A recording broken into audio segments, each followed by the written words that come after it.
Meal planning tips. Hey, this is Dr. Randall here with another one of my Friday videos, and I want to talk about something that's really important because convenience often drives poor food choices. But before I even get to that, I just have to share you with this little bounty. I just came in from the garden harvesting all my herbs for the winter. Rosemary, thyme, and sage, and I put them in little packets, put them in the freezer, and then I can use them all winter and spring for roast chickens and other things that I roast, turkey, that kind of thing. So, don't be afraid of meal planning and meal prep.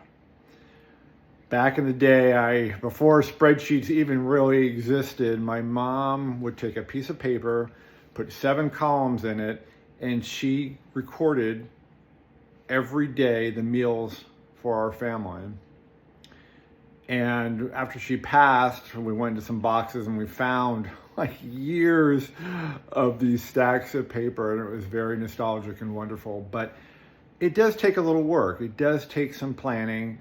And what I suggest is on whatever 2 days you have off from work, hopefully you have 2 days off each week, do a big meal both those days. Do a roast of some sort one of the days. Do a big batch of chili or soup one of the other days, because then you'll have at least one other meal, quick meal, as leftovers. Either soup revisited, which I love, chili revisited, which is sometimes better than the original. But then during the rest of the week, just look at some simple, easy recipes that can be done in really under 30 minutes. For example, I often use ground beef. I can get grass-fed ground beef from my local rancher for about $8 a pound, which I think is fairly reasonable. I was just in Natural Grocery today and I saw they were selling it for about $8.50. I know Costco sometimes has grass-fed for even, obviously much cheaper, about $5 a pound. So you can find it. You can find that rather than the conventional ground beef that comes in a big ugly tube, or they stick dyes in it to make it look healthier. But for ground beef, lots of possibilities for quick, easy recipes. You can do burgers, either pan-fried or on the grill. You can do mini meatloaves, which I love because they tend to be juicier, less dry than a big meatloaf. You can do meatballs if you want. You can make chili. So many possibilities with ground beef. And again, under 30 minutes. Another big source that I use a lot are eggs.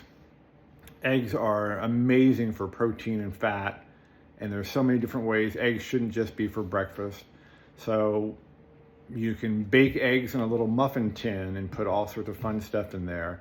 You can make an omelet. You can do a quiche. Heck, you could just do scrambled eggs.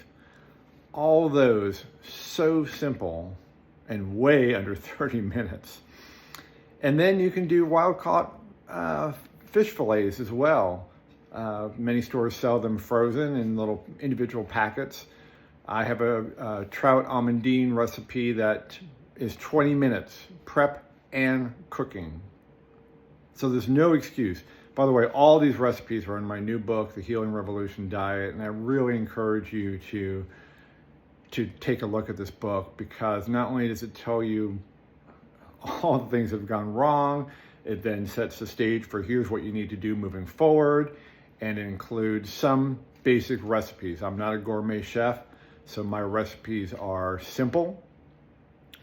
I'm also very aware of people that have limited time to cook or even limited interest in cooking. So all my recipes, except for a couple that are like a crock pot recipe or something like that, are typically 30 minutes, no more than an hour, and sometimes 15, 20 minutes.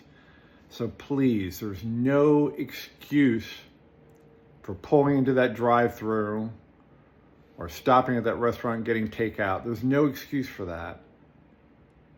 It's easy to do simple, healthy recipes for you and your loved ones.